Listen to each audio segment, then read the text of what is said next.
This chase alone in and of itself has been miraculous that no one has been hit at this point. Bad boys, what you gonna do? What you gonna do when they come for you?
Yeah, we've seen them fly by the vehicle and try and get up ahead, and then, you know, basically they're just trying some strategy to get the people ahead, maybe to clear back, or they get an off-ramp secured or something like that.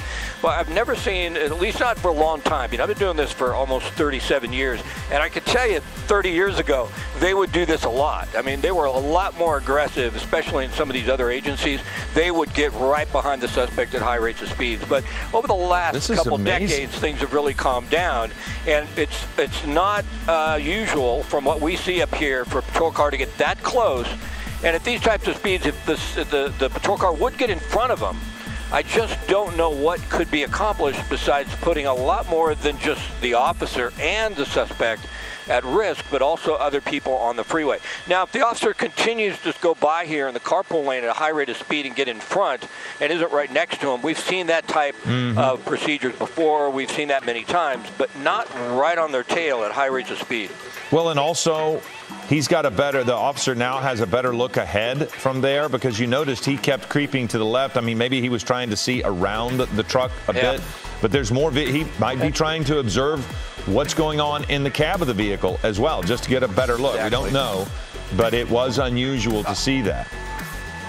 You know, I was thinking that as well. You know, like I said, there's a lot of times we follow these things and we have only limited information. We don't have everything the police have. And, you know, maybe there's a kidnapping. I mean, I hate to speculate and just throw things out, but that would explain why. Okay, here we're getting some more information now, and it's starting to bear light on what we're seeing. There's a female passenger that is the victim. So it's almost like a kidnapping situation here.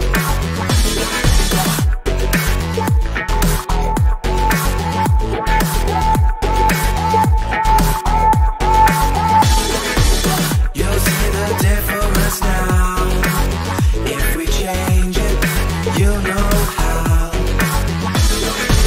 Nothing ever stays the same. Once you let it change. It's like a family tree.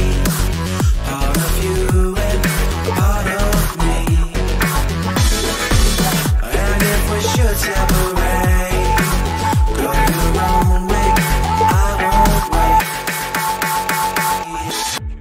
The driver's side front door glass, and it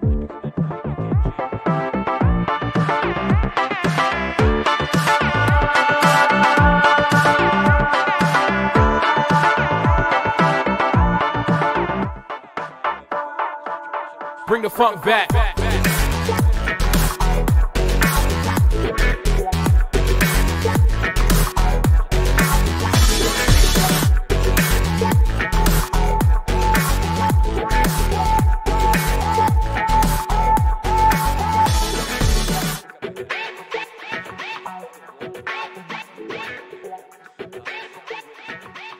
And we're speculating that he might be out of gas. So that certainly is the best way this could end as far as the pursuit portion is concerned, if that is true.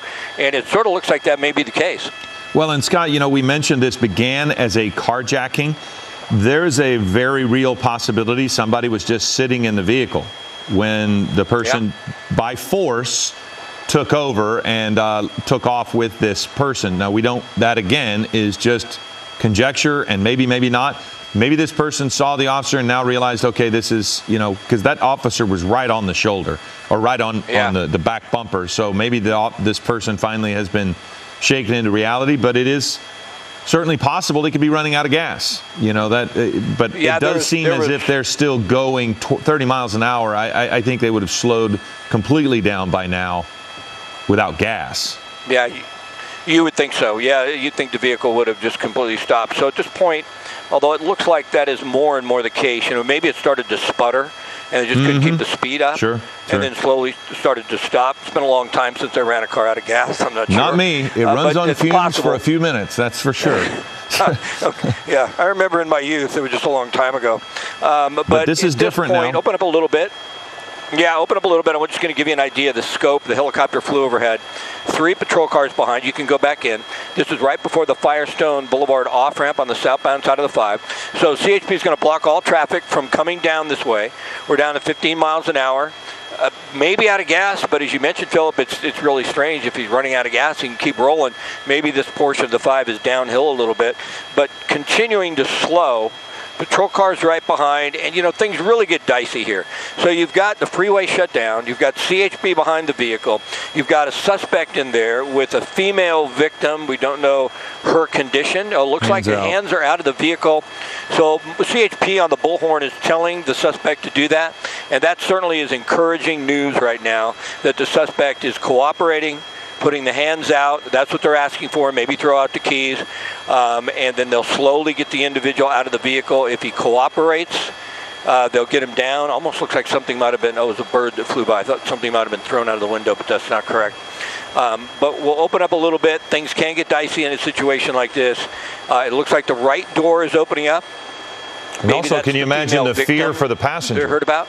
If this is a victim, I mean, this person's got to be terrified. It's also important to note, Scott, the 5 freeway southbound is going to be greatly affected for some time. It might mess up the afternoon commute for people if this is, depending on the length of this investigation. But certainly anybody going southbound on the 5 in the next few minutes is going to want to find an alternate route.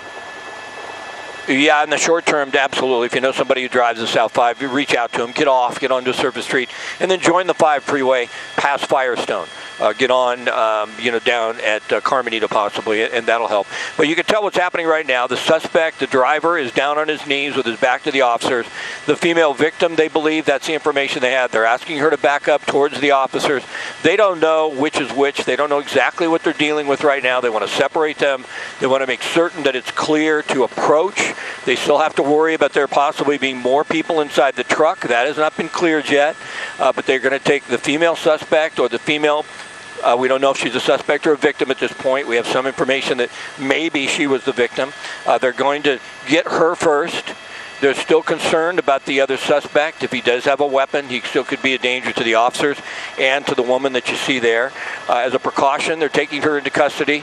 They just need to get her safely out of this area, and that's the best way to do it. The officer doesn't want to grab her and turn around and put his back to the suspect. He will back up so he can keep an eye on the suspect or the driver at this point in time. He'll get her clear behind the patrol car. Then they'll take the suspect into custody, and then they'll come down and clear the vehicle before they clear the freeway. One thing about the freeway, though, Philip, because the vehicle's on the shoulder, once they take the suspect into custody, I think they'll open up the 5 pretty quickly. And right now, as you mentioned, the 5 southbound is stopped down past Firestone. It is a complete closure, and you don't want to be on that southbound 5. It's going to be a mess here for the next 20 or 30 minutes, I think, at least 15. They're in the process to take him into custody. If they can clear the vehicle, since it's on the shoulder, they should be able to open up all the lanes fairly quickly. But we still have to see if that's going to be the case. And, Scott, just as an aside, as we wait to see what this person is going to do, how much complying he will do, the northbound side, is it affected as well? I mean, it's probably not shut down, but I got to think that there's some looky-loo slowing going. Oh, not really, huh?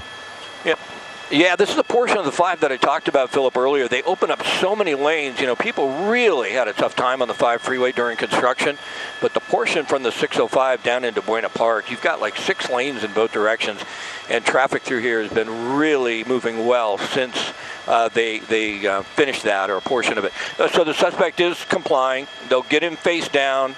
They'll just make sure he can't reach into his shirt and maybe get to a weapon. Guns are drawn. It's a very tense situation. They feel that they can walk up to the suspect, grab his arms, take him into custody. He is complying. So the suspect now is going to be in custody. It looks like the threat is over. Now I want to open up, though, and show you the shot for a moment and talk about what we talked about. The vehicle's on the shoulder, but open up and tilt up a little bit, if you would, for a moment there, Chad. And there's the closure on the 5 southbound. So you don't want to be stuck on that. I do have a feeling, though, CHP is really good about these things. Unless they have to spend a lot of time with this vehicle, I think if they clear that vehicle, they'll get their patrol cars off to the shoulder, and they'll open up the 5 pretty quickly. Well, and if the person, if the woman that was in the truck had information and she was not a suspect, and she looks like they gave the all clear there, she could have also helped the process as well by saying, look, there's no one in there. She could have given more information if she was a victim. If she was a suspect,